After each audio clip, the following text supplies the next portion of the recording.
Good afternoon, everyone. I call the Committee of Supply for Section A to order. We're meeting today to continue consideration of the estimates of the Ministry of Advanced Education and Skills Training. I now recognize the Minister to move the vote. Thank you, Chair. I move that vote number 12, resolve that a sum not exceeding $2,612,888,000 be granted to Her Majesty to defray the expenses of the Ministry of Advanced Education and Skills Training Ministry operations to 31st March 2023. Thank you. Thank you, Minister. I now recognize the member for Shuswap.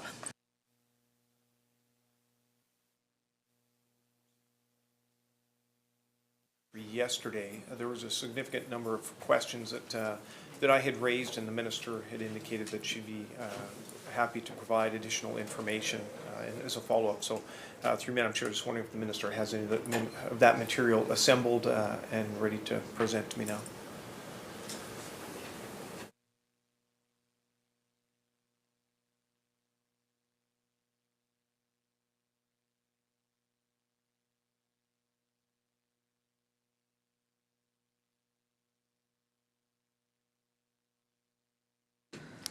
Minister. Thank you, Chair. At this time, we don't have that information. Usually, additional information will have to be researched and provided after estimates through correspondence. So we will be doing that as soon as we can. Thank you. Member. Thank you, Madam Chair. Well, with all due respect, some of the lines of inquiry that we were making, or I was making yesterday, I'm relying on that information in order to provide further inquiry. So I must admit I'm very disappointed that the information has not been provided. Some of the questions that were actually raised over a week ago during a briefing that the Minister had provided, and I certainly appreciated that opportunity. It was my understanding that the opportunity for that advanced briefing is so that we could share the line of questioning that we'd be undertaking with the Ministry in hopes that we'd have that information so we could have further inquiry. Having said that, again, I'll just reiterate that I am disappointed, but I will carry on with some of the line of questioning we had yesterday with respect to the empty seats, as the Minister had alluded to. There was an indication and the Minister provided a series of percentages for 2018, indicating 89% seat utilization, and 2019, 90%. 2020, 77%, and the anticipation for 2021, I believe the final numbers are 81%. Through you, Madam Chair, to the Minister had indicated yesterday that she was only able to provide just the percentages but not the actual numbers. And I'm hoping that the Minister might be able to have those actual numbers available for me today. I'm quite certain that in any reporting that would come out that the percentages are a factor of the actual calculation of the numbers. So I'm certainly assuming that the numbers exist and are available, and I'm hoping the Minister may be able to provide those to me now.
Minister. Thank you. So for the year 2018-2019, we had a total funding of 27,945 seats. Utilization rate was 25,150. For year 2019-2020, we have total seats of 28,287, and we had enrollment of 25,458. 2020-21, we had a total seat of 28,231 and a total enrollment of 21,738. And 2021-22, we had 29,133 seats, and the total enrollment was 23,581.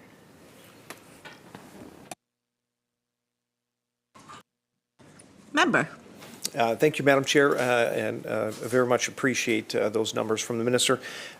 Is the Minister able to also provide any detail? Were the seats initially fulfilled, and I guess does the ITA record the dropout rate, or was it that there were seats that just weren't actually applied for?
Minister.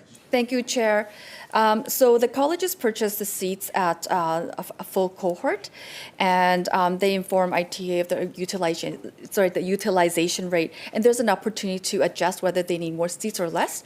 But we don't know the full information because that's up to the colleges to manage. So they purchase a full cohort, and they inform us of the capacity. Member. Great. Thank you very much. I appreciate the response from the Minister.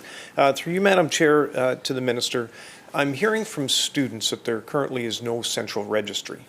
So apprentices have to make application to a number of different trades training facilities in the hopes of obtaining a seat.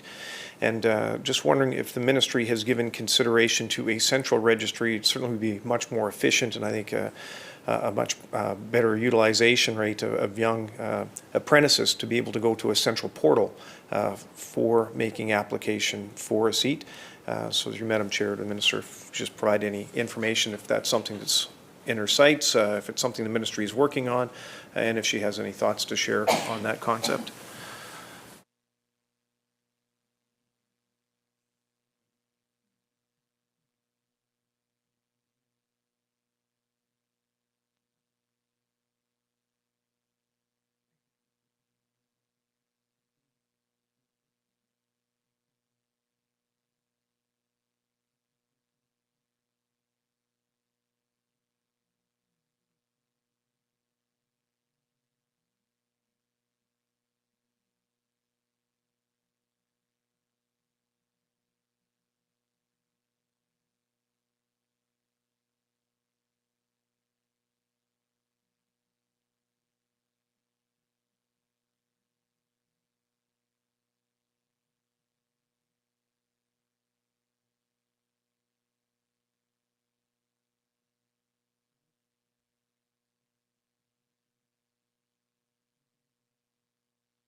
Minister. Thank you, Chair, and through you to the member opposite. Trades BC, so TTBC. This is a trades training provider in the province, and so they do have a website, but it's not a centralized system. The website information has the types of programs available, as well as how long the wait lists are. Apprentices can select their training options according to what they see at the website, but currently there is no centralized system. But thank you so much for raising this, and we'll take a look to see what we can find out and improve on. Member. Thank you, Madam Chair. As a follow-up, so TTBC, I believe is what the Minister had referenced. Does that capture all trades training seats, whether that's for the private sector as well as publicly funded programs? Like, does it encapsulate all of the skills training programs that are available in the province?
Minister. Thank you, Chair. So TTBC has 15 public training providers.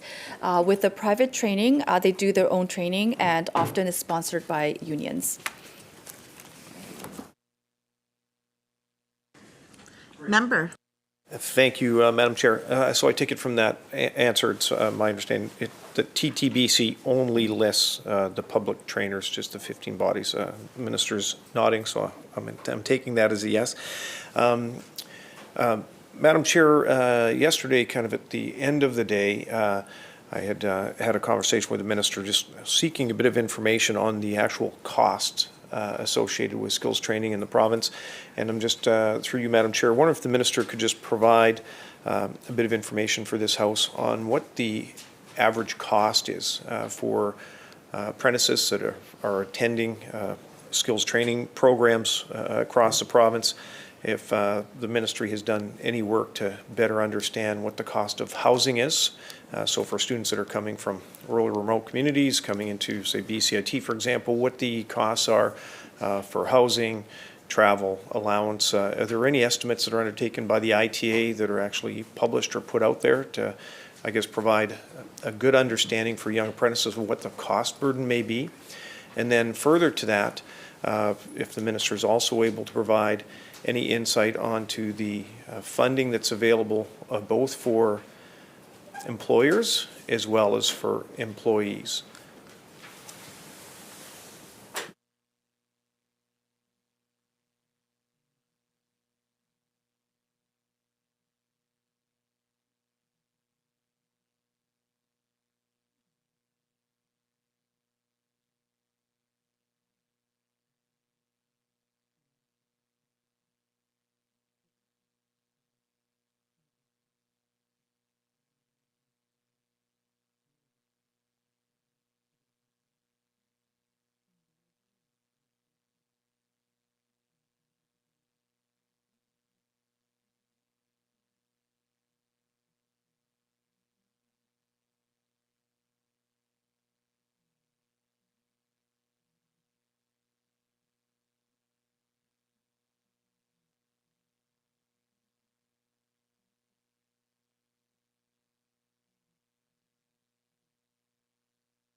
Minister.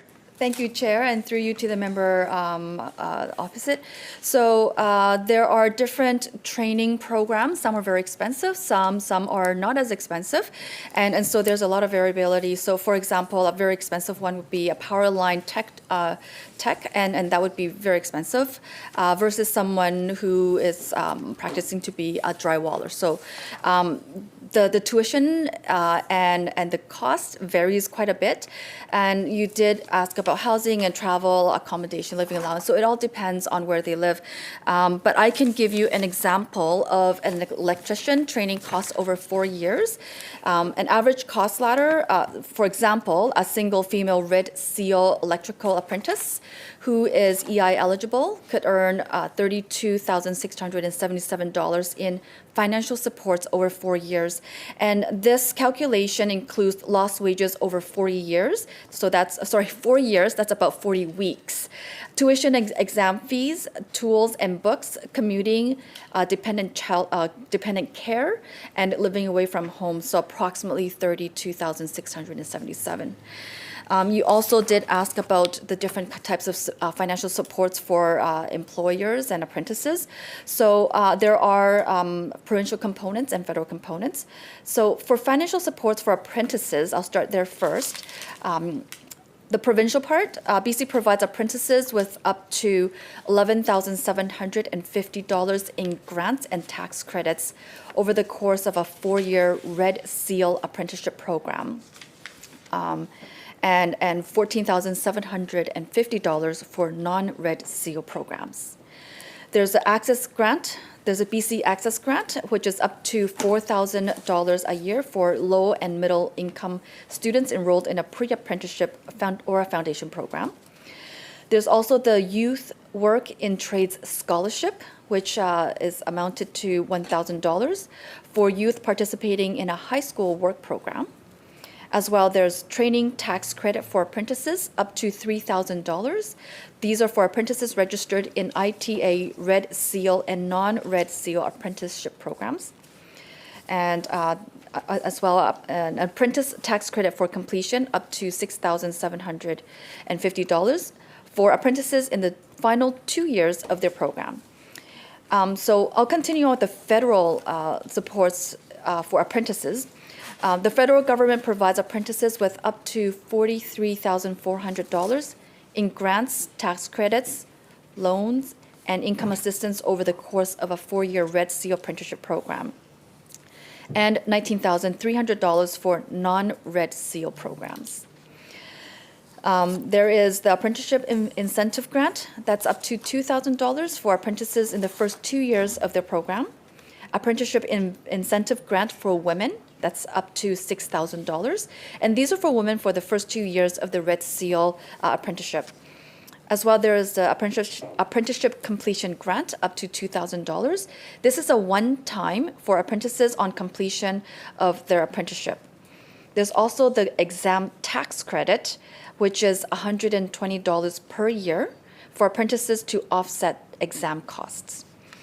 There's also tool tax deduction of $500 per year for apprentices or non-apprentices to help with the purchasing of new trade tools. There's also apprenticeship loans up to $4,000 a year for registered apprentices to help with training cost, and employment insurance, the EI, for apprentices while in training, which the average claim of $4,222 per year. And there's also financial supports for employers as well. So provincially, BC provides employers with up to $8,250 in tax credits over the course of a 4-year Red Seal apprenticeship program, and $20,250 for non-Red Seal programs. The BC Employer Training Tax Credit, one can claim up to $12,000 for eligible employers for cost of helping their employee gain essential transferable and certified skills. Another financial support is the BC Employer Completion Tax Credit, up to $8,250. And this is eligible for employers. They can claim up to 15% of eligible apprentice salary in tax credits during the final 2 years of their apprenticeship. There's also the federal supports for employers. The federal government provides employers with up to $6,000 in tax credits over the course of a 4-year Red Seal apprenticeship. And so one is the federal job creation tax credit, which is up to $6,000 for employers who hire Red Seal apprentices to claim 10% of wages for the first 24 months of registration. Member. Thank you very much. And the one item that the minister had mentioned was the loan that was available for the training tax credit. I have heard from one of the entrance barriers is that the tax credit that might come available when they file their income tax in the preceding year doesn't really help them with cash flow. So I'm assuming that is what the general purpose is of that loan, where employees could actually make application for the loan to help fund with those unusual costs while they're attending their apprenticeship training in advance of being eligible for the tax credit. So thank you through you to the minister for that.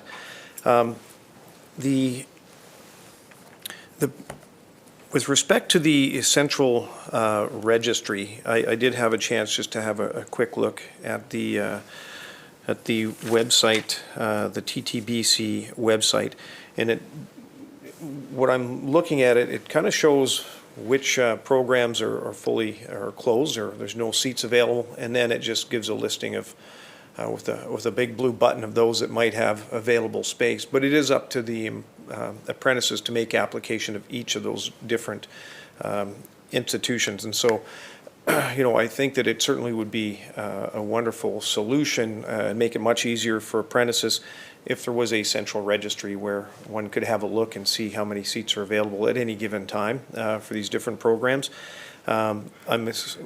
What I've heard from some is that they'll make application at multiple post-secondary or training facilities in the hopes that they obtain a seat, and at the same time then they have to worry about running around and trying to finding accommodation, and it's very difficult.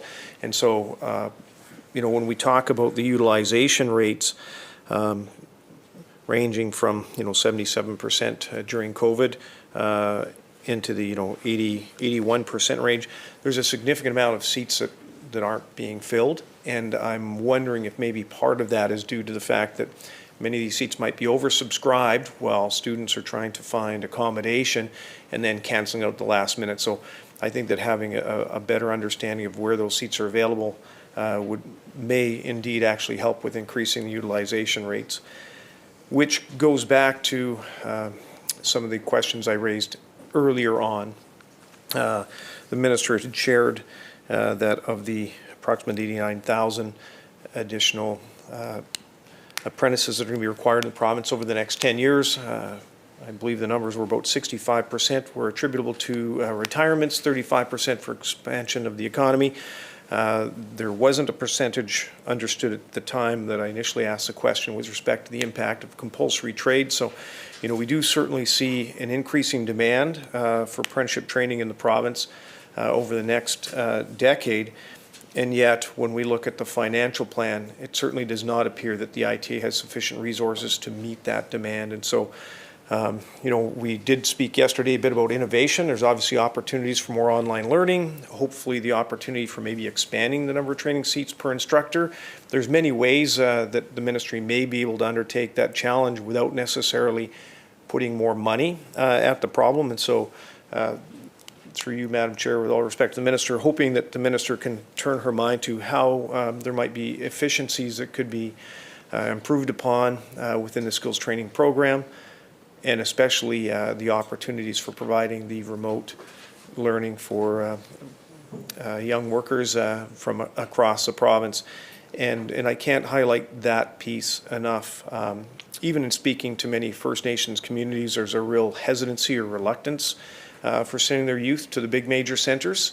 And so any opportunity that the minister can have in providing maybe better direction to those training facilities would certainly be valuable. I believe that the minister had mentioned that the PSIs have autonomy with respect to the delivery of their programs. And so I certainly hope that there might be an opportunity to reward those institutions that are showing innovation within the way and manner in which they're providing that training. It's a real cost deterrent, I think, for many entering the trades to be away from their families. And so the opportunity to maybe achieve or attain, even out of a 10 weeks foundational skills training program, even if 8 of those 10 weeks could be provided remotely, would certainly, I think, really improve the uptake in skills training in the province. So with that, I did want to speak just briefly or ask a series of questions with respect to the new trades training facility at BCIT. And so I'm hoping the minister might be able to provide me a bit of an overview on the cost of the project, what the timelines are, both for bid tendering, and I do also understand that the project is going out under a CBA, so a community benefits agreement, and hoping the minister might be able to share just a bit about that whole process and whether Infrastructure BC will be involved in that bidding process.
Minister.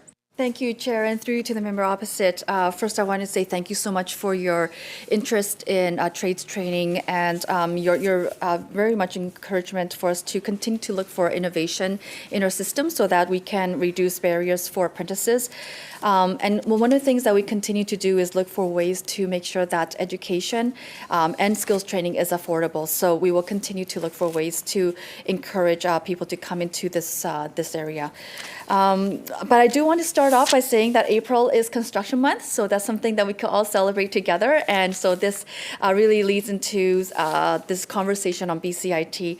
It's so important to be discussing how important construction workers are here in British Columbia, because we know that they are the people that build British Columbia.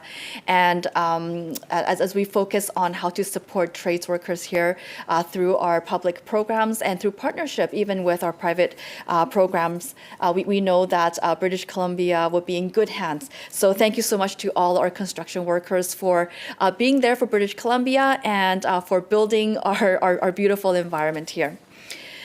So one of the questions that the member opposite had raised, so through you, Madam Chair, is on the cost of the project, the Trades and Technology Complex project at BCIT. So my ministry has approved the construction of the Trades and Technology Complex, which I would call the TNT, at BCIT in Burnaby in January 2022. The total project budget is $162.6 million.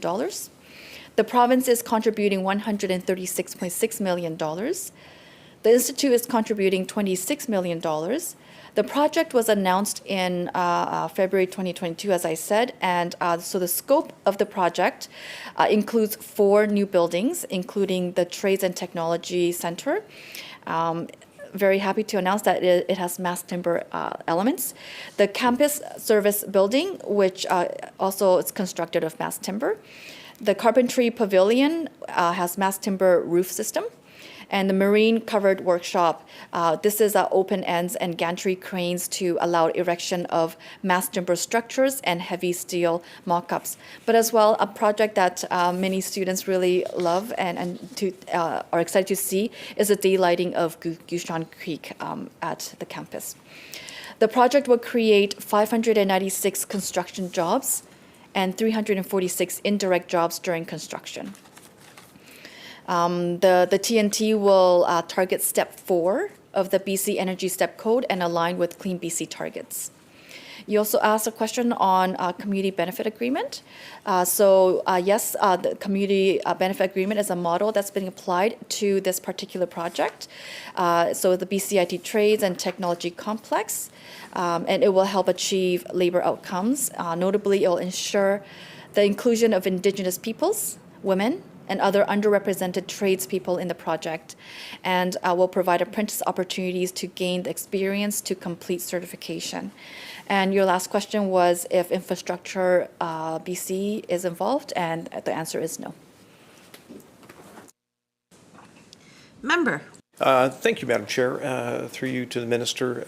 Who made the decision to go to tender on this project under a CBA rather than under just a general contract?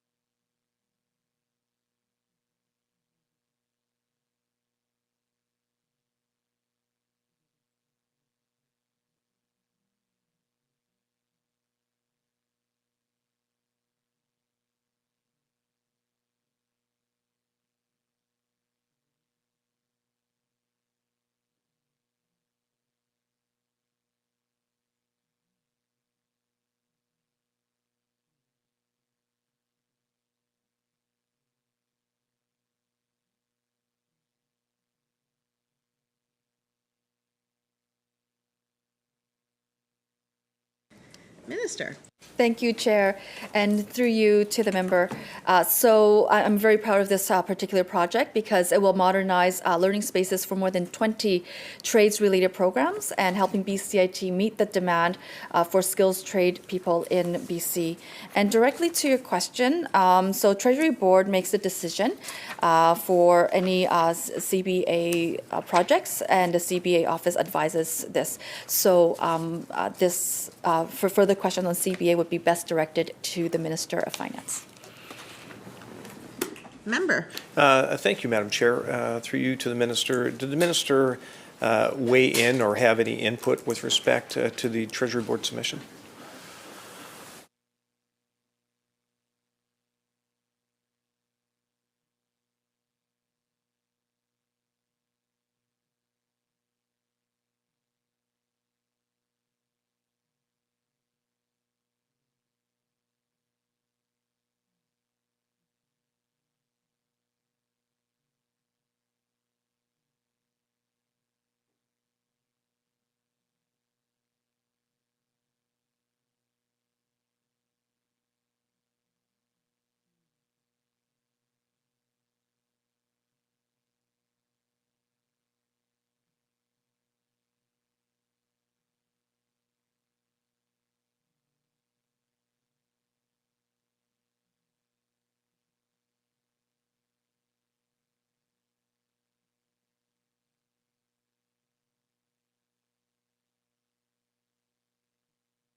Minister.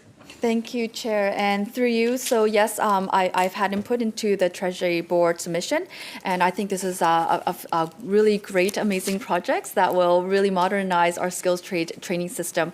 And so I'm very excited to see the completion of this project. And I know the students, when I visited BCIT, that they were very excited to know that, that there will be new buildings to support their learning. Member. Thank you, Madam Chair. Through you to the Minister, when providing input into the project for the Treasury Board submission, were alternative forms of construction contemplated? Was there a cost analysis undertaken to determine what the costs of CBA would have been as compared to progressive design build?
And through you to the member.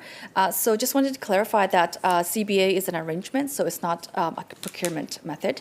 And so consideration for CBA arrangement is actually a responsibility of the Minister of Finance. But we do a procurement analysis for each project as part of the business case development. And we choose the best method. The best method is chosen for each project. Member.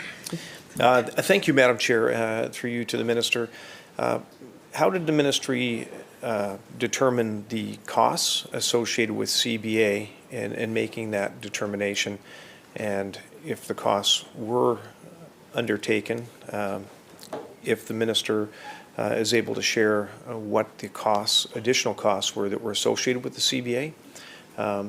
And I do know that when the CBA program was first announced with the Ministry of Transportation or Trans-Canada Highway Improvement Projects, the Minister of Transportation at the time had indicated that it was her estimate that the costs associated with CBAs was between 4% and 7%. And so this is a bit of context through you, Madam Chair. Is the Minister in agreement with that magnitude of cost difference, or was there something else that was identified on the specific project?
Minister. Thank you, Chair, and through you. So the Minister of Finance determines the cost for CBA, and we just have to be careful of what we talk about here today, but because the project has not been tendered yet.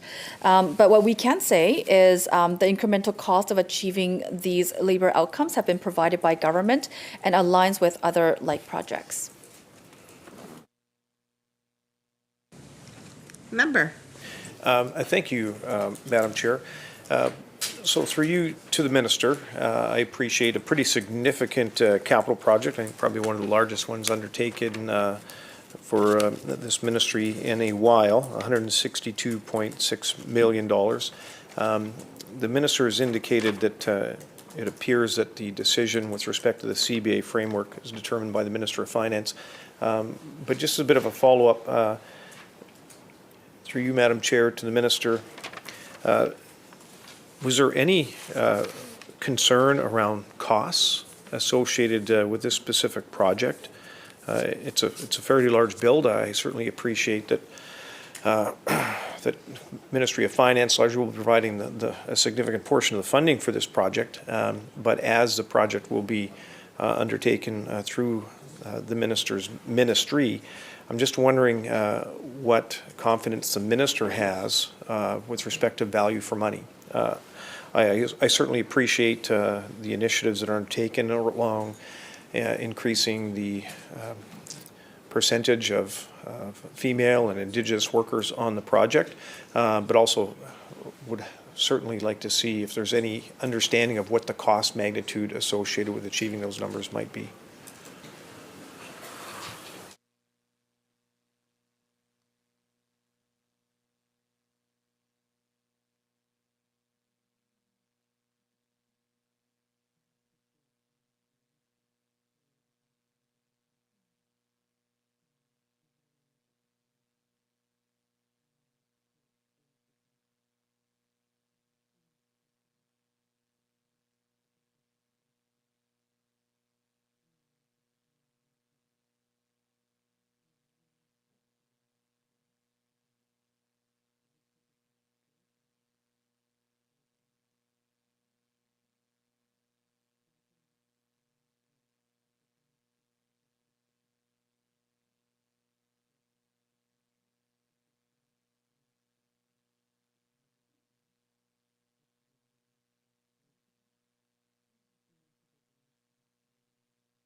Minister.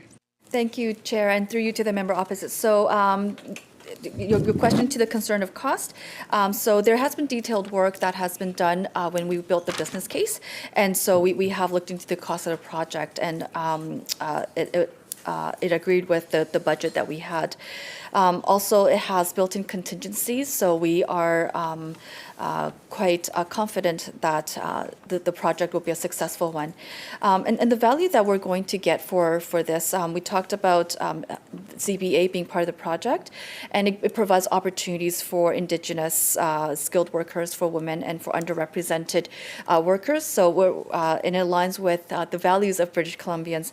I also talked about, that this particular project has a top energy step code, which aligns with Clean BC and our target to reach Clean BC emission goals. As well, many of the projects in this, many of the buildings in this project does have mass timber as well, so it supports our forestry economy. So there's many positive points on this particular project, but the most proud is that this will be the largest trades and technology complex, and it will be serving a large part of the population and the needs that we see in British Columbia for the next 10 years and beyond. Member. Thank you, Madam Chair. The answer that I'm hoping for is that the minister has given consideration to whether the project would be built under a CBA arrangement or a more conventional contract. I certainly appreciate the initiatives that the minister is undertaking, but I'm hoping that at the very least, the ministry would have had a look at the two costs and to understand and clearly establish what the additional cost burden is associated with a CBA arrangement. The Minister of Transportation at the outset, when initially announcing the community benefit agreements, which would be applied to Trans-Canada Highway expansion projects, she was pretty clear at the outset that it was the estimation of the ministry at the time, for the Ministry of Transportation, and attaching a 4 to 7% increased cost associated with CBAs. Highway construction work is very different than conventional horizontal construction or vertical construction, and so through you, Madam Chair, to the Minister, was any work undertaken to accurately reflect the costs associated with going to a CBA arrangement for this bill?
Minister.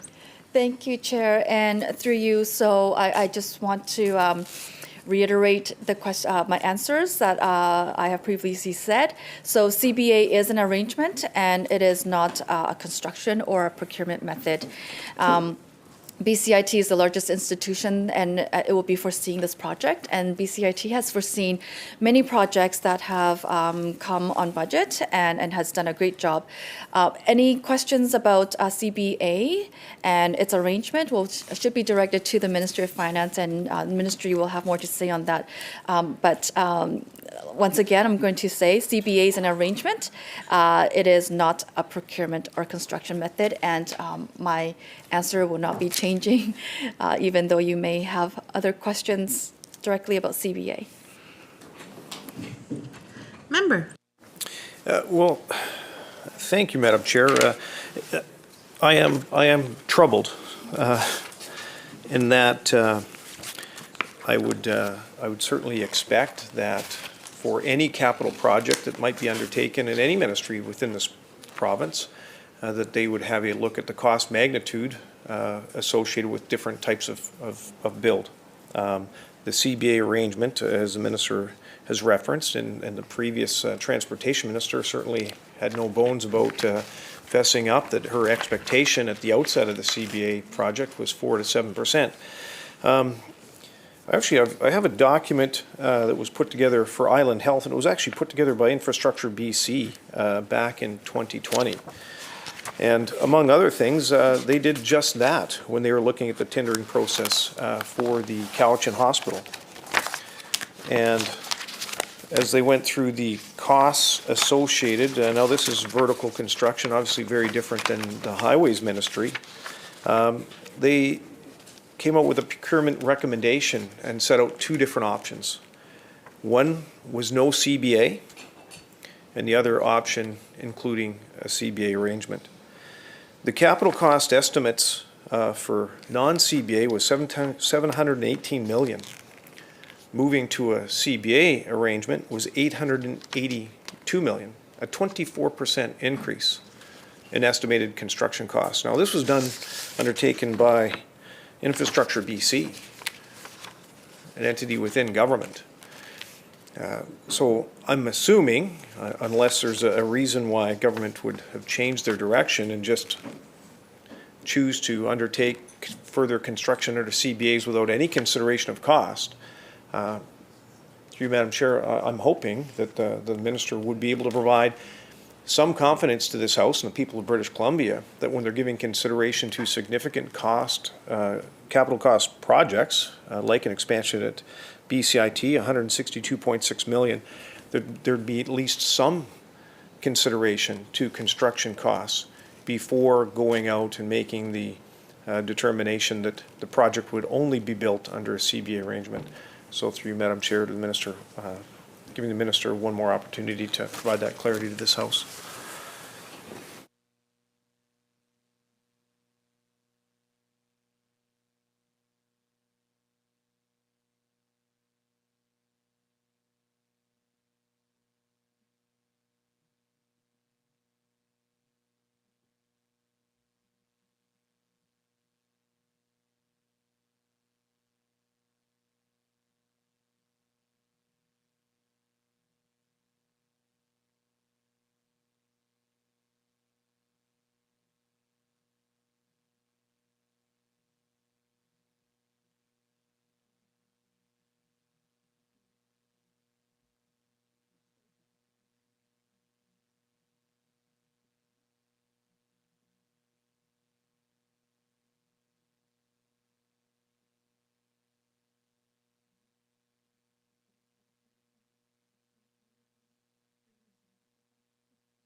Minister.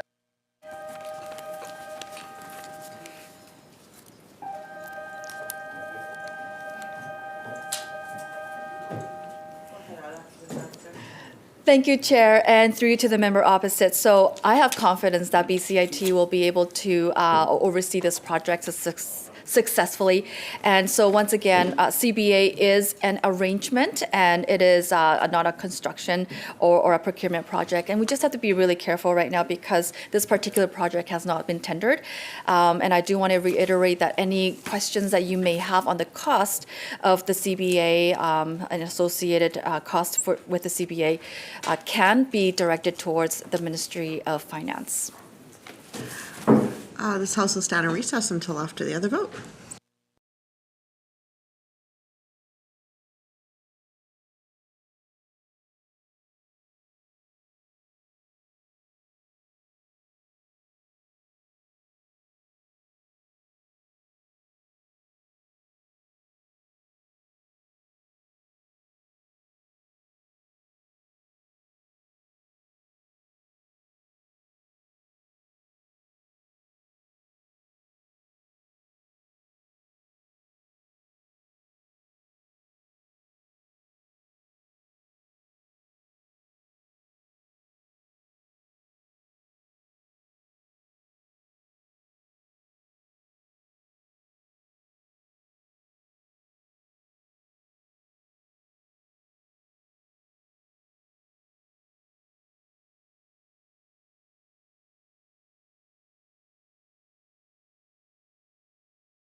Good afternoon. I'd like to call the committee back to order. We are currently considering the estimates of the Ministry of Advanced Education and Skills Training, and I'd like to recognize the member for Shuswap, please. Thank you and welcome to the chair, Madam Chair. My esteemed colleague for Vancouver Sea to Sky has reminded me of the significant truck driver shortage we have in the province. I believe the number is around 7,000, a 7,000 deficit at the moment. Significant increased costs associated with obtaining commercial driver certification. Through you, Madam Chair, to the Minister. Just wondering what supports are available currently for any workers in BC that are looking to pursue a commercial driver's license.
Minister. Thank you, Chair, and thank you so much for this question to the member opposite. So, my ministry has the Community Workforce Response Grant, which supports sectors with employees who are unemployed, and so the support is full cost, and as it can be up to full cost, wraparound support for individuals according to or based on their needs. For employers, there's a BC Employer Training Grant, which is up to $10,000 per employee. And we also have a list of projects that supports commercial truck drivers and truck drivers, and we'll be happy to provide that list for you in written form as well. Member. Thank you, Madam Chair. And just kind of one follow-up to that is that with the current deficit of over 7,000 truck drivers in the province, just wondering if the minister might be able to provide any insight into how many commercial drivers are actually trained in BC currently, and if there's any anticipation of increased training seats, whether it's by PSIs or privately, in order to meet this growing demand.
Minister.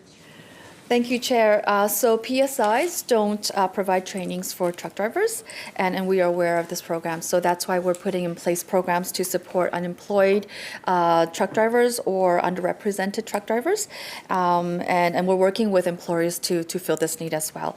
But we're also working with employers to address the shortages. We'll be happy to provide you with a number of truck drivers who are working in British Columbia now. We just don't have it right here. Member. Great. Through you, Madam Chair, to the Minister, I just want to thank the Minister and her staff for providing answers to many of the questions. Didn't quite get all of the information, and I do know that there's some outstanding information that the Minister is going to be following up to provide, so certainly looking forward to that, and with that I'll take my seat. Thank you. Thank you, Member. Seeing no further questions, I'd like to ask the Minister if you'd like to make some final comments. Yes, thank you so much. I want to thank my opposition critic and as well the critic for skills training for his passion and contributing to a very robust discussion. I am very, very passionate about post-secondary education, about skilled trades training, but as well making sure that all British Columbians have the opportunity to pursue post-secondary training wherever they are in British Columbia. And that's why we're expanding in so many different programs. And I want to be working with the team and the post-secondary institutions, all 25 of them, and really take this opportunity to thank the students for being so resilient during a time that has been a struggle for most of us. And I am very, very excited about this portfolio, and I look forward to working with the member across with all the issues that we will be supporting throughout the next few years. Thank you so much, Speaker. Thank you, Minister, and all members and staff. Seeing no further questions, I'd like to call the vote. Shall vote 12 pass? Aye. Okay, thank you. Any opposed? Seeing none, the motion is carried. Thank you, members. And we'd like to take a brief recess so that we can switch up to citizen services. So thank you all.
Good afternoon. I'd like to call the Committee of Supplies Section A back to order, please. We are meeting today to consider the budget estimates of the Ministry of Citizen Services. I now recognize the Minister to move the vote. Thank you, Chair. I move vote number 21, be it resolved that a sum not exceeding $656,645,000 be granted to Her Majesty to defray the expense of the Ministry of Citizen Services Ministry operations to the 31st of March 2023. Thank you. Do you have any opening remarks? I do today, Chair. Thank you. So first, I'd like to begin by acknowledging that we are on the traditional territory of the Lekwungen people in the Esquimalt and the Songhees First Nations. And I want to acknowledge my team here at Citizen Services that are here with me today. I have my Deputy Minister, Shauna Brower, Holly Carnes, Assistant Deputy Minister for Corporate Services, Terry Spavin, Assistant Deputy Minister Procurement, Matt Reed, Executive Director for Corporate Records Management, CJ Ritchie, Associate Deputy Minister and Government CIO, and we have in the gallery a good 20 other staff here to support us today from the ministry. And so I want to express my gratitude to them and all their great work and for being here to support us during an incredibly busy and challenging time during government. I also want to thank my critic. I'm really looking forward to this estimates with the member from Abbotsford. I think we're going to have a great conversation over the next few hours because we're doing some really good things here in Citizen Services that I can't wait to talk about. And so also with that, I do want to just give a couple opening remarks, which I don't usually do, but I do want to take a minute to do that today because we have had, over the past 2 years, some extraordinary times here in British Columbia, whether it be the ongoing pandemic or the climate-related disasters. We've had wildfires and floods, the extreme heat, and it has affected every single person in this province. But here in our ministry, Citizen Services, and across government, we've been able to provide support for people. And in our ministry, we do have Service BC, which plays an important role in delivering those services to people and businesses during the pandemic and during these catastrophic weather events. During our flood event, which the member and I have discussed in this House, and I know we'll probably discuss a little bit more today, it was so important that being from a flood-affected community and me, a neighboring community, that the member and I know how important it is to have Service BC responsible to stand up that flood response center to support callers from the members' community by connecting them with vital information on financial supports, on road updates, on essential travel orders. We're now playing an important role to helping people from the Ukraine by getting them in touch with health and housing supports, and we're fielding calls from British Columbians who are looking to donate or offer their services. And it really does confirm our core values of putting people first here in BC, and that we are building an economy that's resilient and inclusive and is truly the best approach we have to insulating us all against future and social and economic shocks. And so that's why we need to continue our investments and our focus as a government to address things like the workforce challenges, to climate adaptation. We need to keep investing in healthcare and childcare and affordable housing. And it's through all these important building blocks that we're going to continue to recover as a province, and we're going to continue to support British Columbians. I do have pages and pages more, actually, that I was thinking I was going to deliver, but member, I know the member's probably very excited to get started. So I'll stop there, Chair, and hopefully I get a chance to share all the good news I had in the speaking notes throughout our debate in this afternoon. Thank you. Thank you, Minister. I now recognize the member for Abbotsford South. Do you have any opening remarks that you'd like to make? Well, thank you, Madam Chair. And yes, I do. And first off, I'd like to thank the Minister for acknowledging the floods. Well, actually, two things that hit straight close to home for me. One, of course, is those that were devastated in the floods, that have lost everything. I'm still getting phone calls for those that are requiring help And I do appreciate the olive branch, because at the end of the day, we are here to serve the people that elected us, regardless of political stripe or what side of the house one may be on. And we all put our name forward to try and do the best by our constituents. And I'd also like you to, as I said once in the House, my grandparents escaped from Ukraine in 1924, and some of the images of what we're seeing in Ukraine are incredibly disturbing. So thank you for putting it out. One of the images that I saw was on the back of a child's back was a mother had written who the child was, who the parents were, and contact numbers in case either the mother, the parents, or the child perished in what was going on. I can't imagine. It makes what we do here seem inconsequential in some ways, but what I'm drawn to is the fact that as we're going through debating the estimates, there is an importance, which is that we have that civil discourse, that we have that conversation, and we're able, in this country, to be able to ask those questions and know that at the end of the day, we're going to go home and we'll be able to put our heads on a pillow and go to sleep, and we'll be warm and fed. Sadly, for some British Columbians, that's a challenge. And I think that we can do better on that. But anyway, with that, I do thank the minister for acknowledging those things. May I ask my first question, Madam Chair? Please go ahead, member. Thank you. So, Minister, as you mentioned, through you, pardon me as I get back into the swing of things, through you, Chair, to the minister.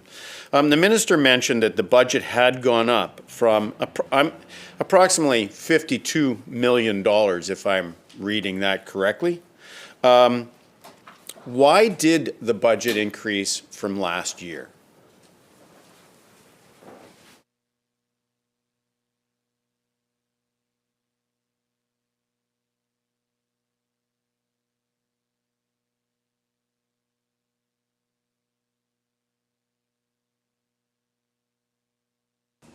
Minister.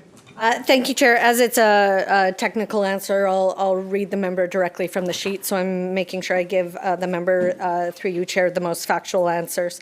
The Ministry of Citizen Services 2022-2023 operating budget has been tabled at $556,645,000, which represents an increase, the member is correct, of $52,341,000. And so that is a 9% increase compared with the 2021-2022 restated budget. So the ministry's capital budget for 2023 or 2022-2023 is $464 million, which is a net increase of 19%, or $74,514,000 compared to the 2021 budget. The operating budget increased $52 million, 9%, as I said, and the increases are $16,519,000 to enhance IMIT data security, license upgrades, and supporting resources. There's an increase of $13,937,000 to support the facilities management operating costs obligations. And amortization. There's an increase of $11,803,000 for the IT operating costs required to support cross-government FTE growth and network infrastructure. We have a net increase of $4,996,000 as part of Budget 2021 decisions. So that includes a $4 million increase for private cloud, 1.87 for increased budget, 1.877 million for increased operating costs and amortization related to prior capital budget approvals. We have a 259,000 increase for miscellaneous adjustments, a 1.14 million reduction for tenant improvements. Increase of $2.25 million to support province-wide connectivity enhancements. Increase of $1.86 million to support Clean BC government fleet programs and educational awareness. Increase of $700,000 to support government procurements through the Strategic Partnership Office, and an increase of $276 million to legal chargeback rates. And I need to correct, apparently you've been reading it off, I need to restate, I said at the beginning 556,645,000, and I'm restating it as 656,645,000. Thank you. Member. Thank you very much, Madam Chair, and through you to the Minister. Would the Minister be so kind as to state how many government employees, seeing as we've been through COVID, how many government employees are currently working off-site, be that full-time or part-time?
Minister.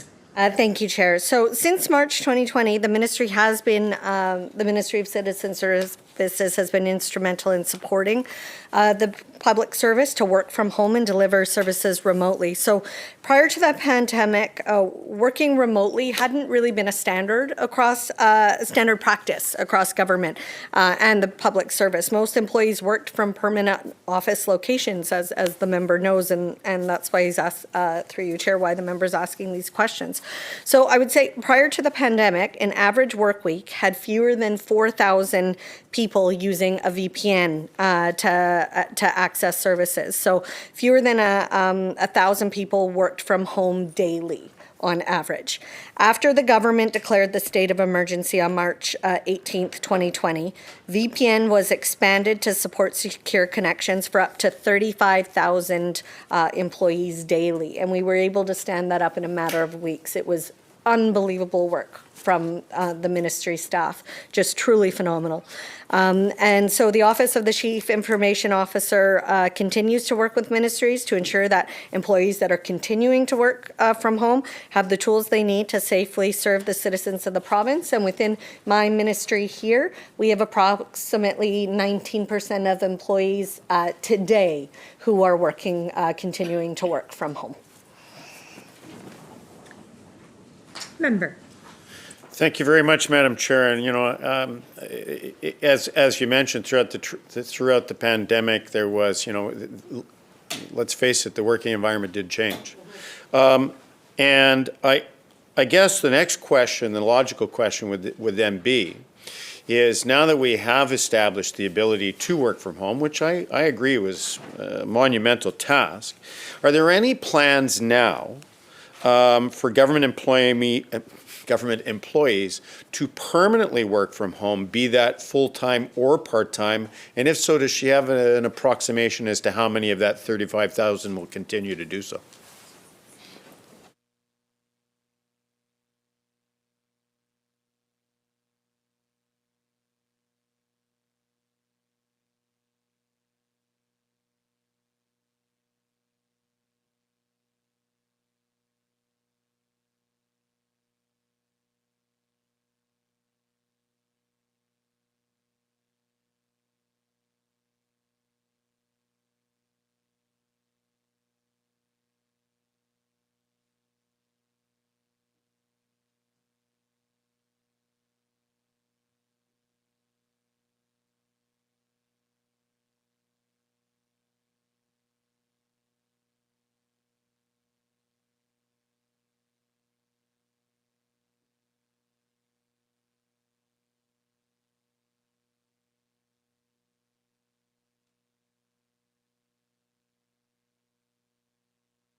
Minister. Thank you, Chair. For the member, I just want to clarify one thing. The 35,000 that I mentioned is VPN connections.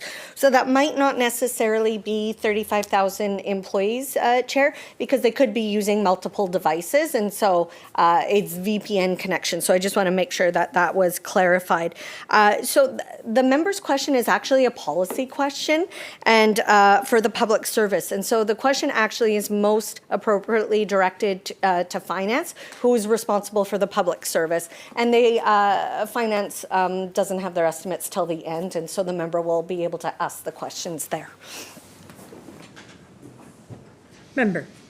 Thank you, Madam Chair, and through you to the member, thank you. I can appreciate that.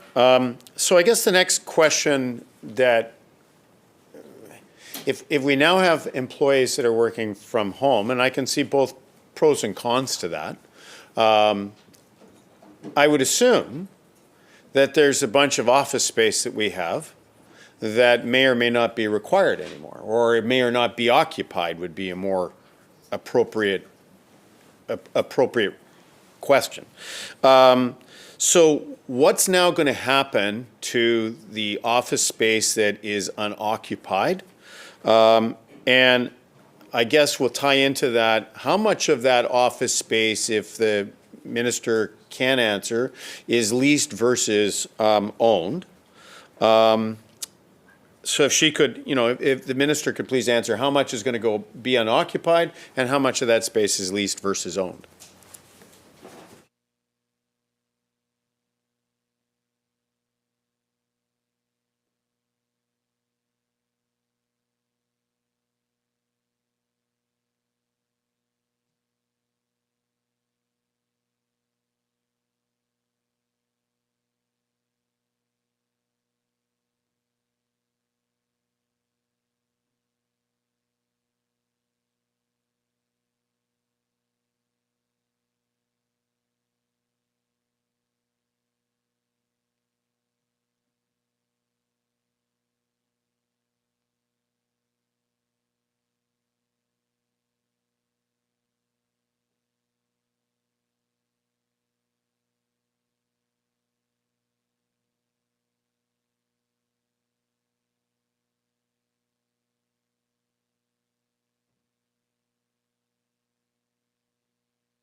Minister. Thank you, Chair. So for the member, it is early days since the return to work that we've had this spring. And so for the member, though, the office space being rented, currently being leased is 85% of office space is leased. And so I said, as I said, it is early days. We're collecting that data that's coming in now.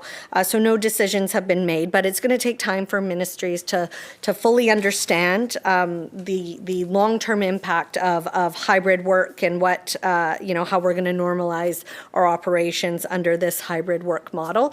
And so I'm sure during next year's estimates, the member and I will have some very interesting conversations on this because it's going to take that time as we assess what's going on across government. Member. Thank you very much, Madam Chair, and thank you to the Minister for the answer. And through to the Minister, I guess there's a couple of questions that come to mind on this. The first one would be, and the Minister mentioned the hybrid model, and I think that we can agree that that may become the new future model, that parts of the hybrid model may be here to stay. Time will tell, as you've said. So first off, does the minister think that the hybrid model is going to become a permanent model for government? And with regards to, as we go forward and we find out we may or may not need the 85% anymore of lease space, I guess the question would beg is, what will happen to the leased office space that we have? And can the minister answer, was there any provisions put in to sublet the space, or what kind of obligations are we going to, will the public have with regards to that space? Usually government are long-term leases, is my understanding. If so, what is the ability for government either to get out of the lease, or do we have the ability to sublet so that we can help mitigate some of those costs that will be moving forward? So, and then I guess I'll let the minister answer that, but that's that. I think that's enough. Thank you.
Minister.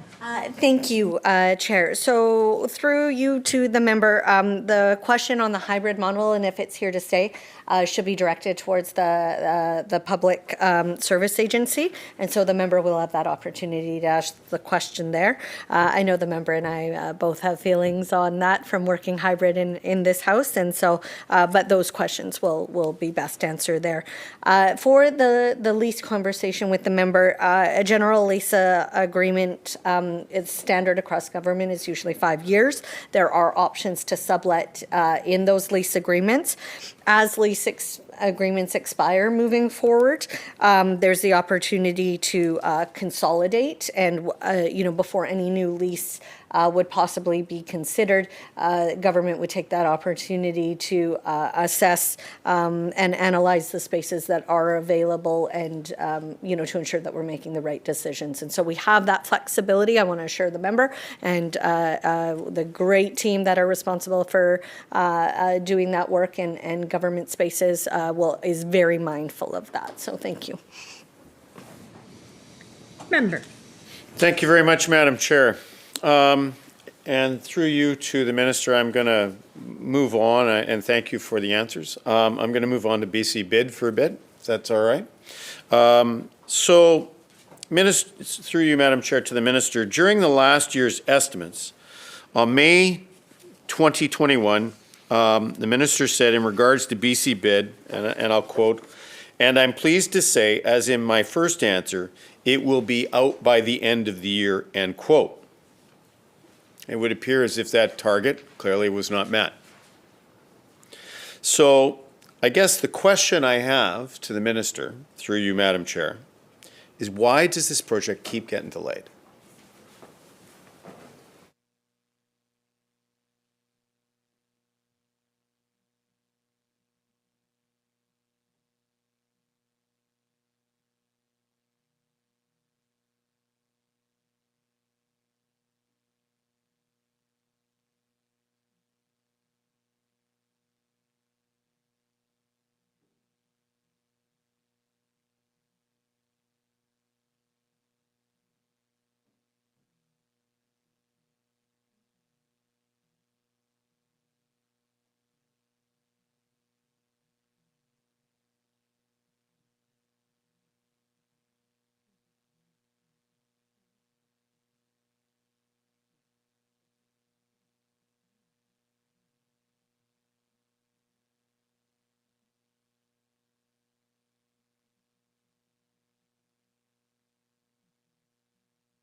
Minister. Thank you, Chair. So, yes, during last year's estimates, which were in May 2021, all indications were that we would be going live by end of year, and that definitely was the hope for the team.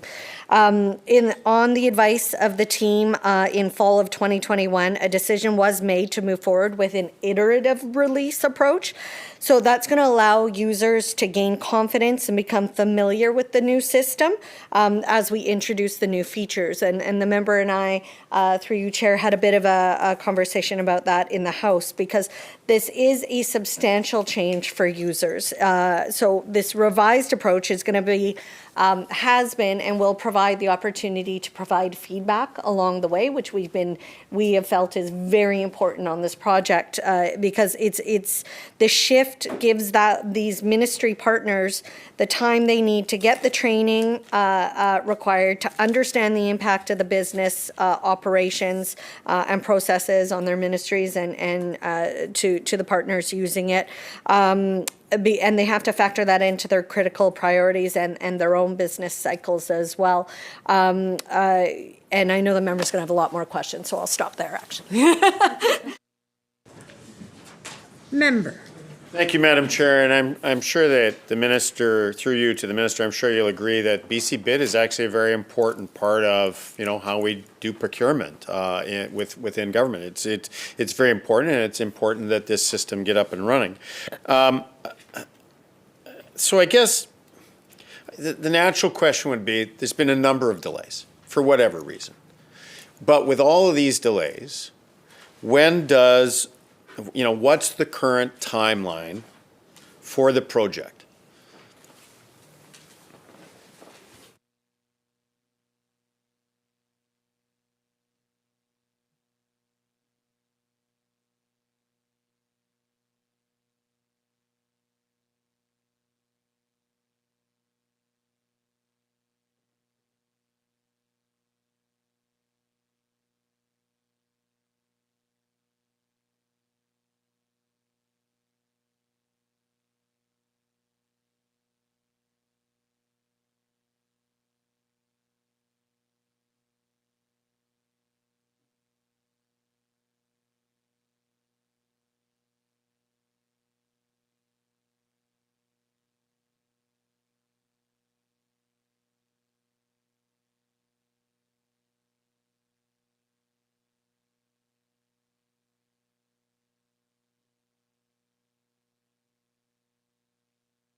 Does she want to respond afterwards? I'm just going to ask her. Member, would you like to respond if it's short now? You'll wait until we get back. Okay, we're going to recess while we do a division vote. We'll see you in a few minutes. Thank you.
I'd like to bring the committee back to order.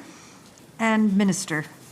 Thank you, Chair. So for the member, I'll walk a little bit through the next steps, which takes us to the dates the member is looking for. So we have successfully tested the initial release of the application for user satisfaction.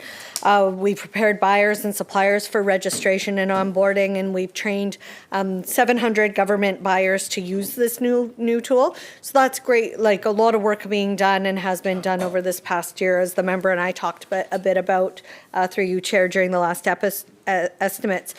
And we've recently begun the process to move the application into a production environment, and then the team will do a thorough test to determine when we start onboarding the users into the system. And on March 28th and 29th, we hosted information sessions for suppliers to ensure that they're familiar with the new system before we go live. Suppliers have shown great interest, and we had over 1,100 suppliers attend. So there was great attendance and interest in participating because ultimately we'll be launching the new application. We need to test, as we said, to make sure that it's reliable and better and supports that procurement. So actually, for the member, through you, Chair, we are days away from making a decision that actual onboarding of suppliers will begin. That's imminent decision. That process of onboarding and setting up suppliers for their BCID, that'll take about a month for that actual onboarding process. And then there's a whole big conversation, if the member wants to ask through you, Chair, about what onboarding looks like. But so I'm days away. It takes a month, to set the suppliers actually up onto the system. And I know the member's going to have further questions. Thank you. Member. Thank you very much, Madam Chair, and thank you to the Minister for answering the question. So I guess what everybody in British Columbia, be they suppliers to government or those that want to buy used things through this website are looking for, or to put their other things through there, whether they're it's a bid site, whether they're buying or selling. I've heard, like 30 days to get people in, but when does the minister estimate that the BC bid will be actually up and running in both directions? What can we anticipate? Thank you.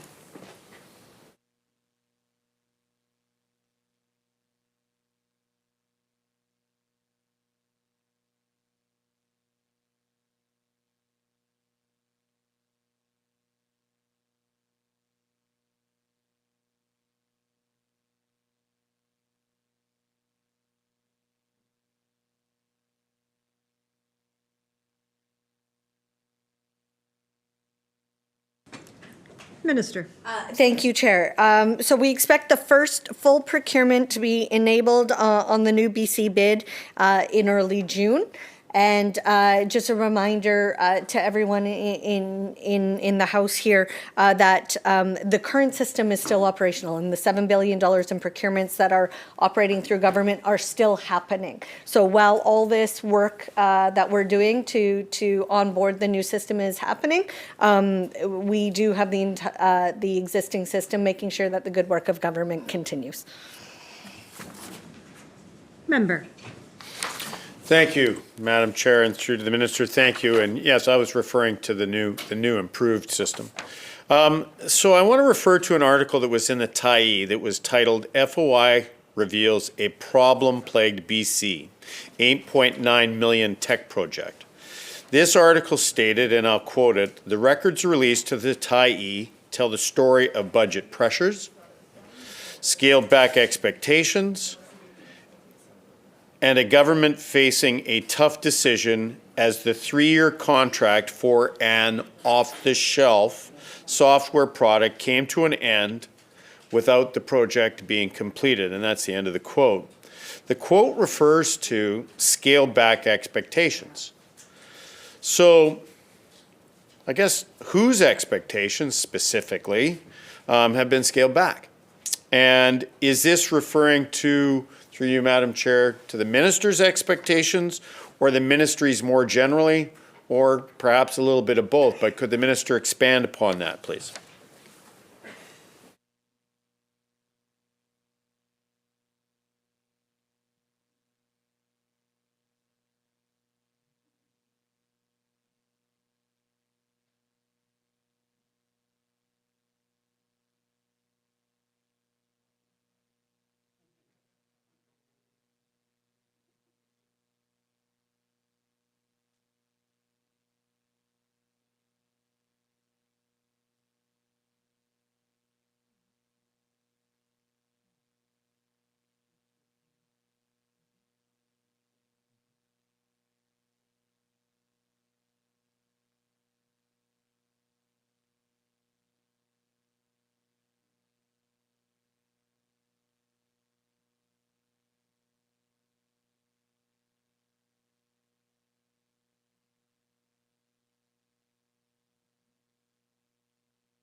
Minister, when you're ready.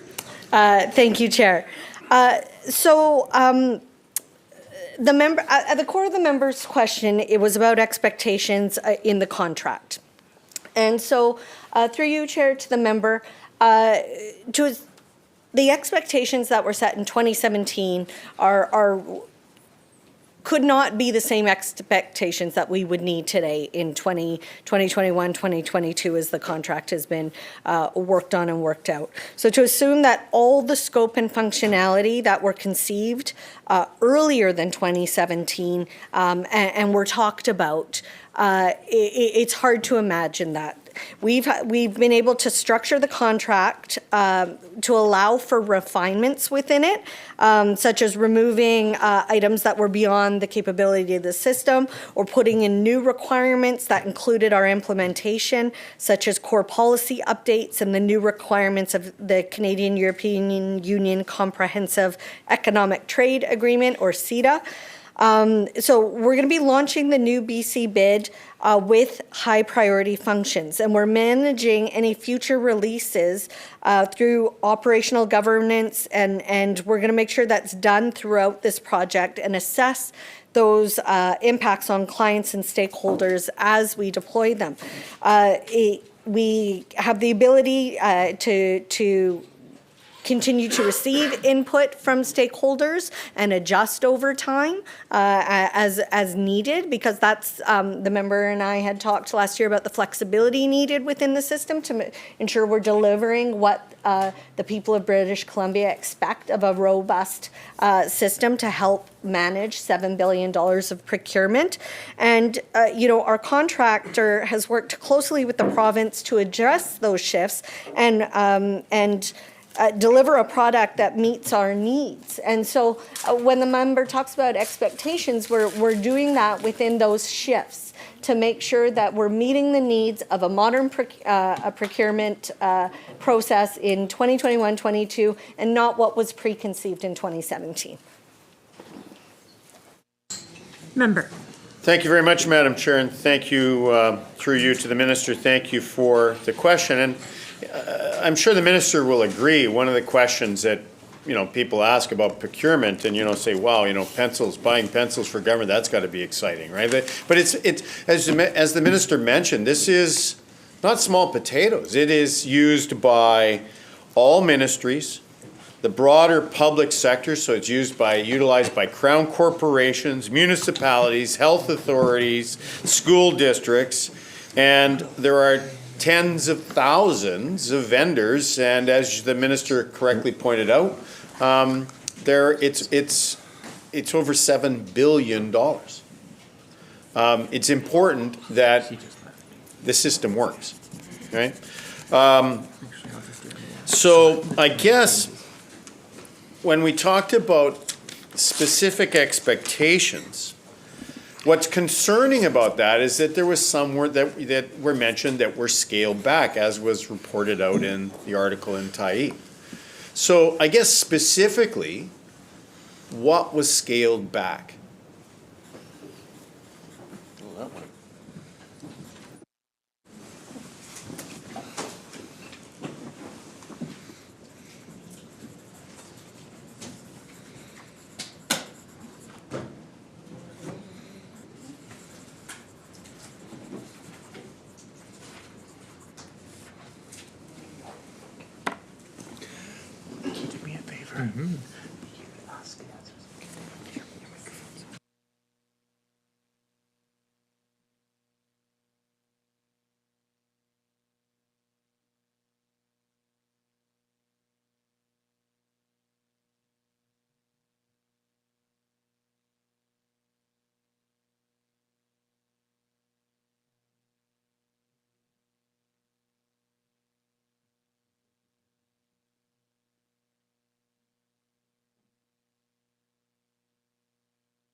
Minister.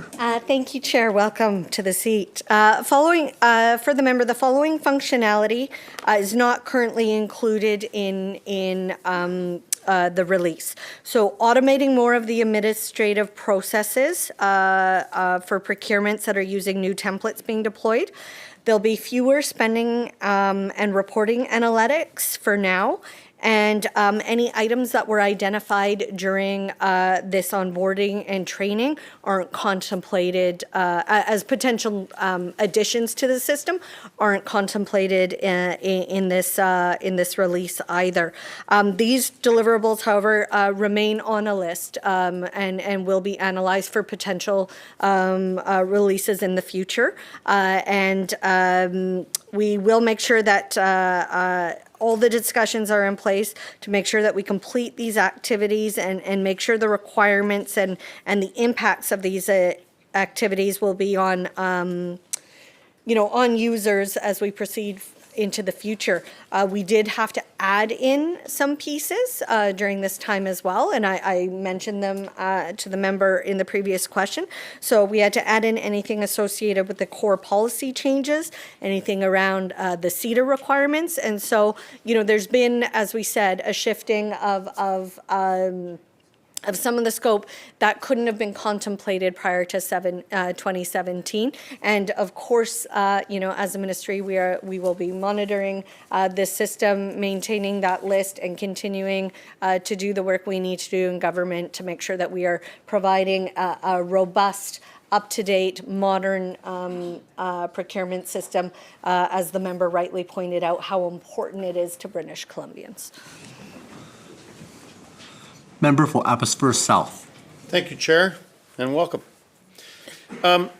So I guess that, and through you to the minister, the minister pointed out two things that I actually had a question on.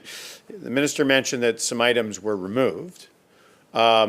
I guess the question that I would have about that is, why exactly were they removed? What was, and give an example of why something was removed and why perhaps it took so long to figure out why it needed to be removed. And then the minister mentioned some high priority functions that were answered. And forgive me if you've answered that in just a second ago, but I don't know that. Could you give me a specific example of a high priority function that was added? And maybe one or two of the items that were removed and why, and as to why it took so long to get to that point where we realized they needed to be removed.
Minister? Thank you, Chair. So the member asked for an example of a high priority function and what that would be, and reporting would be one of those for me. And then the member asked to frame that in the, where was it potentially scaled back, and the what was the decision behind that, and the thought process. And so a good example, as I just mentioned, of high priority function would be reporting. And so for the member, while we have good reporting now, when we do go live, there will be capabilities that will continue to evolve as we add functionality and data points into the future. And so in the release, we will have the ability to, for example, download lists of items included in a procurement, or to to release things like optional reports on unverified bid results, or rewards on reports on awards, subscriber reports. There's a whole list of things that are currently available within that reporting system, which is a good reporting system now. If we waited longer, so it's a time issue for the member, because the project is delayed, as the member has mentioned, and it's important that we took the time to get it right with users. But if we waited longer than what we are doing now, we would have the ability to include things like additional operational reports, so opportunities on eBid by bid type detail report, project and award detail reports, client purchase and award reports. So some of these client type reports that that we can add in the future. And so for the member, it's important to get to meet that balance of providing the best available service to British Columbians in as much as we can make of a timely manner now, versus the waiting to get it perfect situation. And so it's important that we get the modernized BC bid out now that we've taken the time to do what we needed to do and test with users, consult with the ministries, and do all the work that the member and I have previously talked about. And that'll give us the ability to build moving forward. And we're going to do that because it's important to, as I've said, maintain that robust system. Member of Abbotsford South. Thank you, Chair. So, to the Minister, through you to the Minister, during question period on March 3rd of 2022, you basically accused the opposition of not doing Through the chair, please. through the chair. It was accused, the minister accused the opposition of not doing the planning for the BC bid replacement project. And I have a quote, Chair. "It is because of a lack of planning by the previous government that we are here today, and our government is doing the hard work to actually fix the system." End quote. However, based on the research, that's simply not an accurate statement, and let me go on, Chair, to explain why. The BC Liberals began working on this project in 2014. To quote a January 16th, 2017 issue note, and quote, "In February 2014, government began exploring how procurement software and practices have evolved since BC Bid was launched. The research included 15 vendor demonstrations, and engagement with ministry staff, the broader public sector and vendors, including a strategic exercise with Deloitte," pardon me if I mispronounce that name, "in the fall of 2014 to identify potential requirements for a new procurement system." End of quote. The planning was continued through 2015 and 2016. So I guess the question I would have is, during question period, what exactly was the minister referring to, and would the minister like to correct the statement?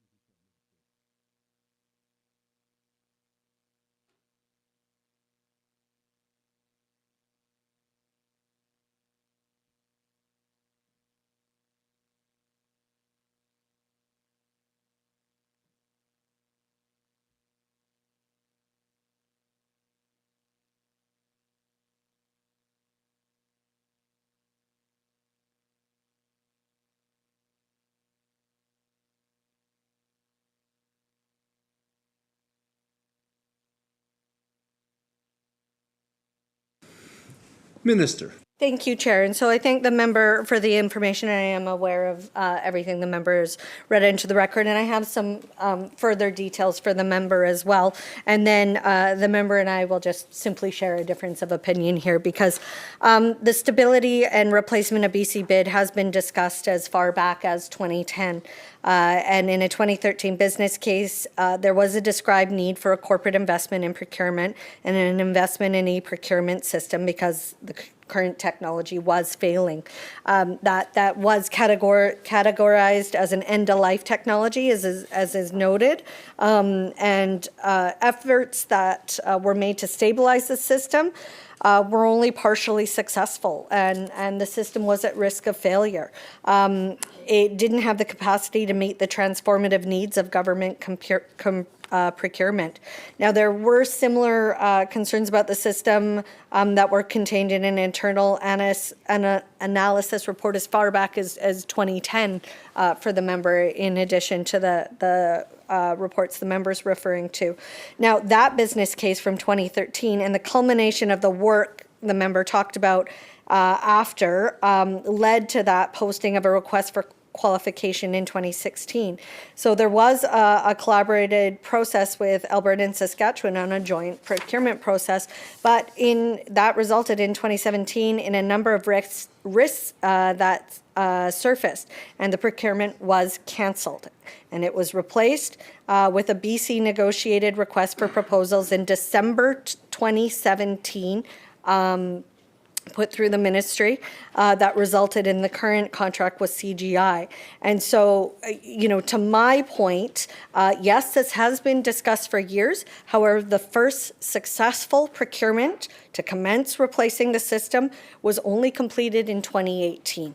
And that's with the execution of the CGI contract. And so, the member and I will happily share a difference of opinion on this one, but really the important part that we need to be discussing here in this House is what this brings to British Columbians and why it's important that there is now a contract in place, irrelevant of who put the contract in place. And so what's important to know is that the product now is going to deliver the benefits of a reliable, modern experience for public buyers and suppliers. It's going to have that updated security. It's going to have new dashboards and suppliers to better manage and track opportunities. It has that improved navigation and search features to help the public to find opportunities.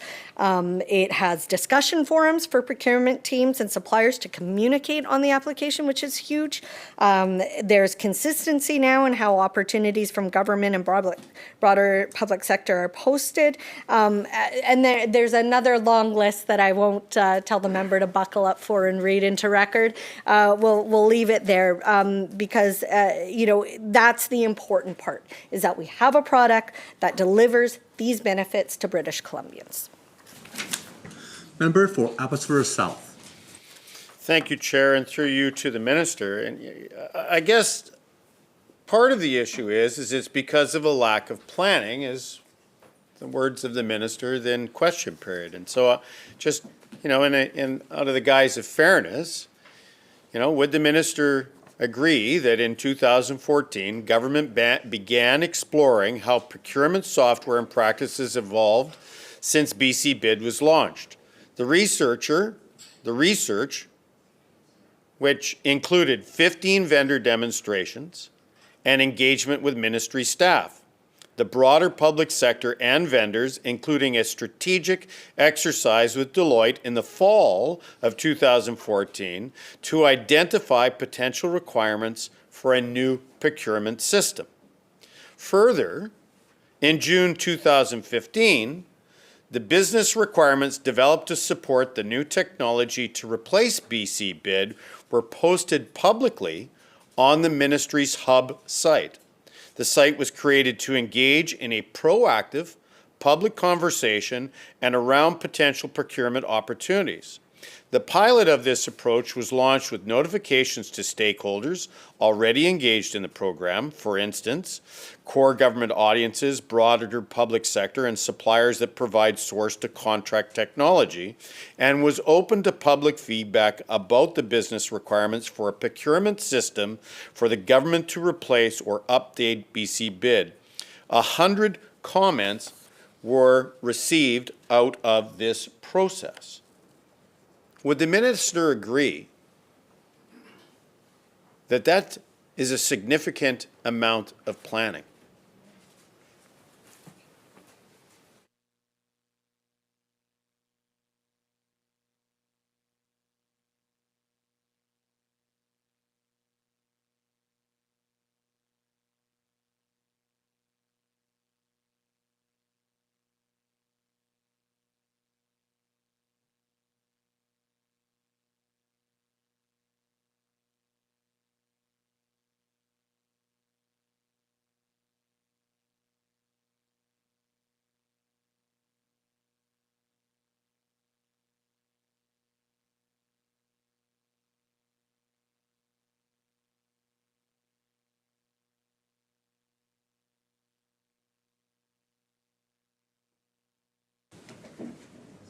Minister. Thank you, Chair. So the member and I are just going to have to simply agree to disagree here, and that's okay. We can do that in this House. That's part of this process.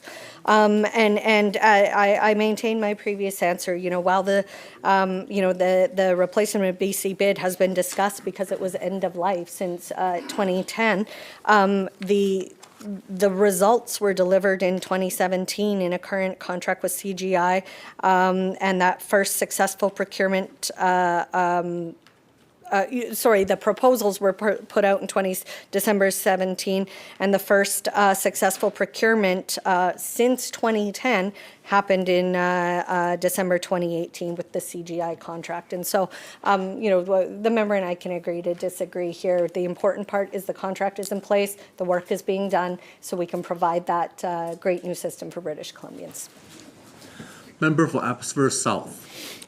Thank you very much, Chair. And to further that, I would hope that the minister would, agree that some planning had been done. And so I'll continue that during 2015 and 2016, that the government can engage publicly with the vendor community and stakeholders while planning to go to market with the RFQ.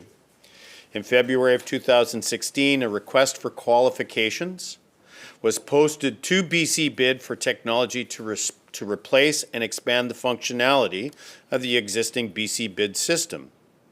Vendors that qualified under the RFQ will be eligible to participate in Stage 2 of the competitive process.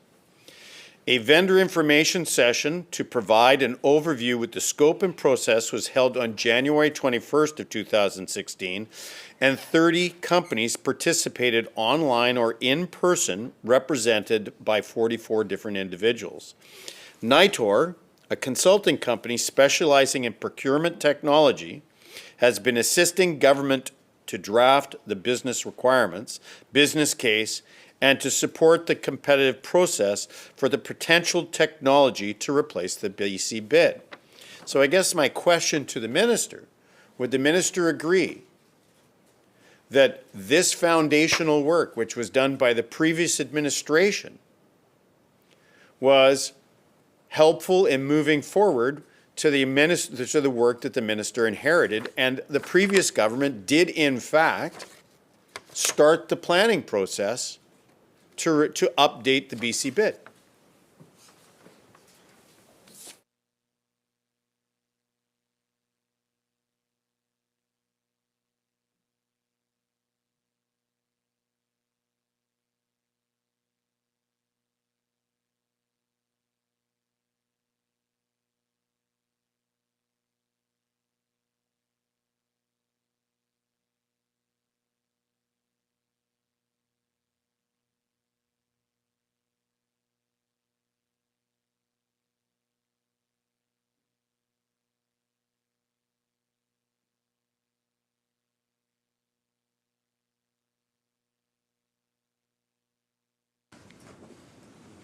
Minister. Thank you, Chair. And I know the members, going to continue to repeat this question, but my answer does remain the same, that we are going to agree to disagree here because any work done prior to 2017 did not result in the contract being signed to fix the end-of-life program. And so, there was a BC-only negotiated request for proposals put out in December 2017 that resulted in the current contract with CGI. This was the first successful procurement to commence replacing the system, and that was completed in December 2018 with the execution of the CGI contract. But so I look forward to discussing with the member. My answer stays the same, and I look forward to discussing the member the benefits of the system. Members of Abbotsford South. Thank you, Chair, and through you to the minister. I guess I'm going to have to take any work done prior to that. I'll take that as a small win on my side. The minister has kind of said that work was done. I'll take that as a small win, as small as that may be. But anyway, that aside, so due to the failures and delays on this project, would the minister agree that the scope of the project has changed?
Minister. Thank you, Chair. So while I don't agree with the member's framing of the question, it ultimately goes back to a question that we answered earlier, which was, were there scope changes ultimately is what the question is. And I did answer earlier that and agreed that yes, there were. I read 3 into the record. I'm happy to reread them again. But ultimately, that I read those into the record due to changes that couldn't have been contemplated in 2017 as we're building out a modern process for 2021 and 2022. So, things have changed over these years as we build out this modern process. We talked about, how any work done prior to 2017 couldn't have contemplated that functionality.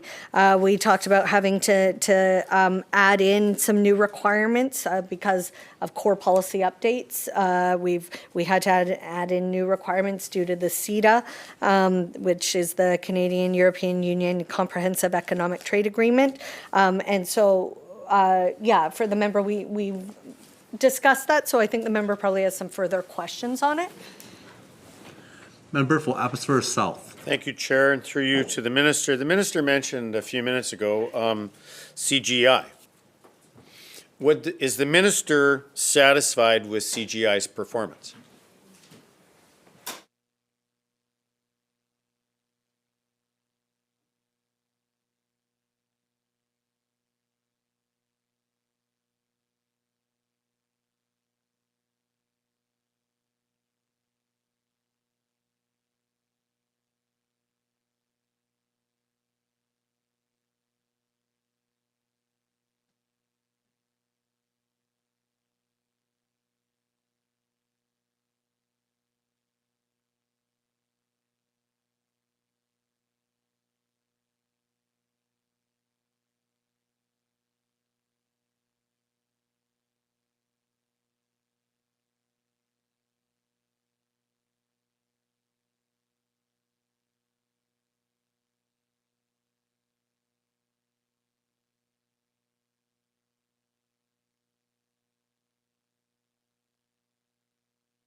Minister. Thank you. So government has a range of partnerships, strategic partnerships with vendors, particularly in the IT area. And CGI is one of those partnerships. And in terms of where we are today, I'm happy with the work we are doing today with BC Bit. I'll call for a quick 5-minute recess.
Member for Abbotsford South. Thank you, Chair, and through you, Chair, to the Minister. So I'd like to draw again, I'm going to go back to the Tyee article that also mentioned a report that found that CGI has underperformed. Does the minister hold that view as well?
Minister.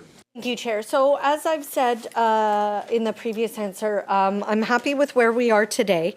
And as the member mentioned through you, Chair, historically there has been some concerns, and so we've done some work to address those concerns.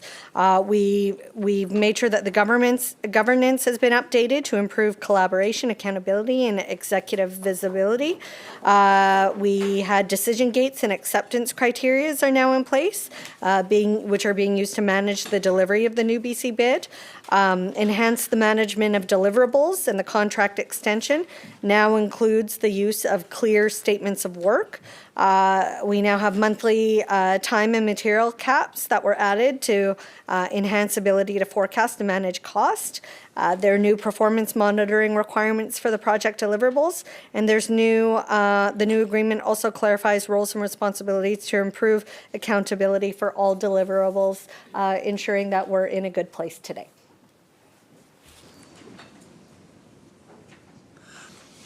Member for Abbotsford South. Thank you, Chair, and through you to the minister. So I seem the current cost was reported by the minister of CGI was 8.9 million, and I do believe that the budget was, when asked, that the minister estimated that there would be within 1% of that 8.9 million. Does the minister stay true to that 1%, or has that number risen?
Minister. Thank you, Chair. So the value of the contract awarded to CGI was in 2018 was 8.9 million. The member is correct for 3 years, and it does remain correct within the 1% for December 2021. So that's the value of the 3-year 2018 contract. That remains correct. We have recently concluded negotiations for a 2-year extension to that contract, which was available to us. And that takes us into December 2023. So the value of the new 2-year extension is $7.4 million. So we now have a total value of the contract with the 3-year plus the 2-year extension of $16.3 million.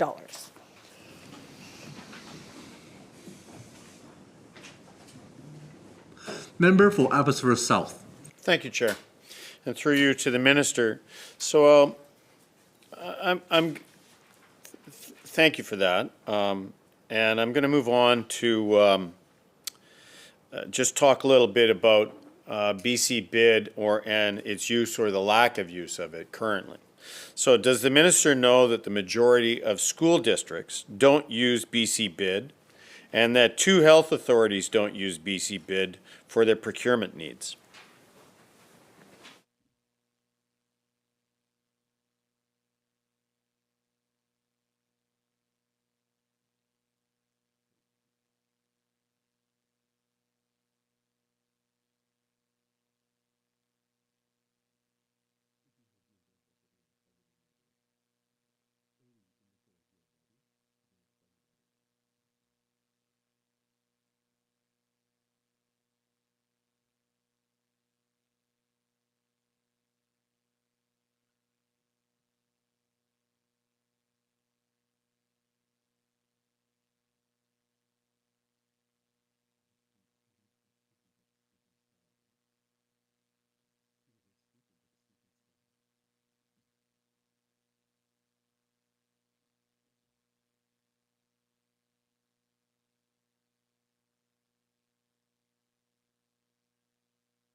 Minister. Thank you. So through you, Chair, to the member. So within BC Bid, there are 6,000 suppliers and 3,000 buyers. There's 1,651 unique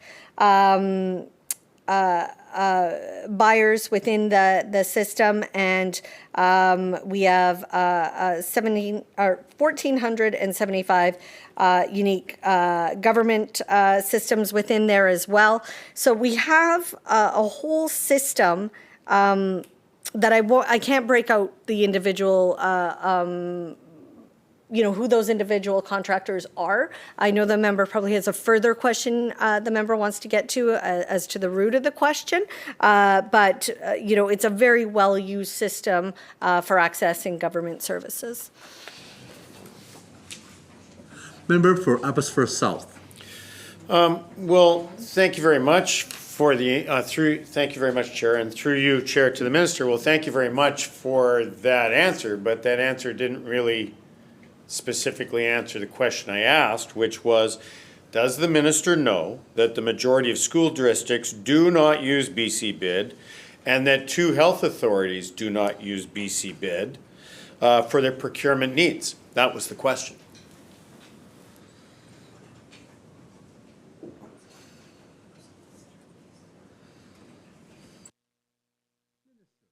Thank you, Chair. So through you to the member, as I said, I can't know every unique user there, but the school districts and the health authorities can use the system, but they are not mandated to use the system. Member for Abbotsford South. Thank you, and Thank you, Chair, and through you, Chair, to the Minister. Well, let me list off a couple for you, the Minister. So the Vancouver Coastal Health, Fraser Health, and school districts do not use the government's BC bid system. While they may be registered, and if you go there, what ends up happening is you go get linked to a third party that they do go through. And that does the Minister know, and there's two different third-party services. Is the Minister aware of what services the two services that they currently use?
Minister. Thank you, Chair. So it's the school board and the health authority's decision to what system they use. They are not mandated, and they're not within my portfolio. And so that type of question would be best asked to the the Ministry of Health or the Minister of Education. But I think the member probably is getting to some further questions here that he wants to try. Member for Abbotsford South. Well, thank you very much. And I guess through you, Chair, to the Minister, I guess my point is this, is that once an organization moves to something else, it is unlikely to move back. A pattern is established and they get familiar with using a particular bid site. And the two bid sites which I asked for, and I'll inform the Minister now in case the Minister is unaware of it, is Bonfire Hub or Merck's. And I guess here's the issue, is that these organizations, and we went through before that BC Bid is used by all ministries, public sector, crown corporations, municipalities, health authorities, school districts, etc. But currently we have school districts that have exited, and one of which is Merck's, which describes itself as Canada's #1 source of business opportunities. And so I see here we have organizations, and now we have two health authorities who knows who's going to follow. If more school districts, health authorities, and other government organizations switch their procurement strategy, will there be anyone left to use BC bid whenever this project happens to be completed? So my question through to the minister is, was the minister aware that there seems to be this mass exodus from BC bid? And does the minister expect these health authorities and school districts to switch back to BC bid? And if so, what's the strategy to get them to do so?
Minister. Thank you, Chair. So I'm not aware of a mass exodus from BC Bid. When BC Bid was created in 1996, it started with $400 million in procurement. And now we've grown to today with $7 billion in procurement here in British Columbia with thousands of users. The CETA agreement that I mentioned earlier in our conversations through you, Chair, with the member, has requirements for a one-window process, which means for procurement, and that's for every province across Canada. And so that means every system, every procurement system, will be required to feed into BC Bid by September 2022, and that includes the health authorities and the school districts. It's, as we call the MASH sector, the municipal advanced education, social and health sector, will all have to feed into this one window under CETA by September 2022. Member for Abbotsford South. Thank you, Chair, and thank you to the Minister for the answers. So, through you, Chair, to the Minister, I guess I would have the following to say with regards to this is there was a report that said that CGI has underperformed. When you take a look at the fact that we now have health authorities and school districts that have bypassed BC Bid, and they've found ways to fulfill their procurement needs, I guess there's two questions. How can the minister say that she's satisfied with CGI's performance, number one? And why has it taken more than 5 years to develop what was described to be an off-the-shelf software program to get this done? To basically, pardon me.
Minister. Thank you, Chair. So through you to the member, I've answered the question on CGI already. And historically, there were difficulties that were addressed, and I read those into record. If the member wants me to take the time, I can do that again, how those issues were addressed. But as I've said, I'm happy with where we are now. As for the time delays, no one is happy when we experience time delays. Absolutely. I understand this is a big, important project, and it's important to get it right. This was a huge 25-year-old legacy system.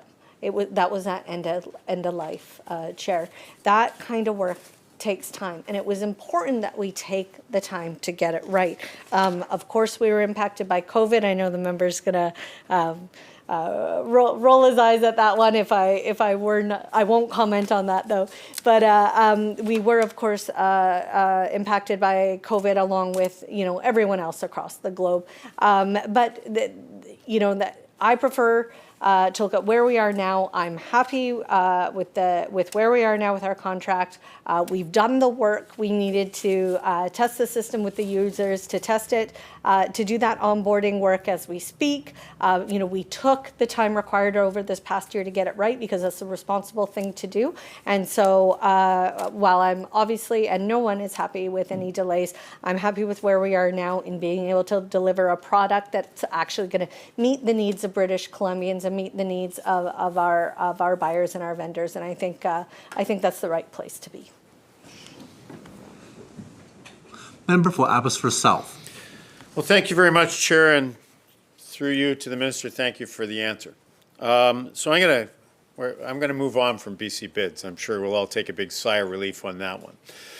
What I do have a question though is, can the Minister please explain the Indigenous Procurement Initiative?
Minister. Thank you. So I'll just do a short answer here because I think the member's going to ask a question that'll take a longer answer next. So, but Indigenous procurement is the ability to open up our procurement process to more Indigenous businesses here in BC to participate in government procurement opportunities. So that's the goal of the Indigenous procurement.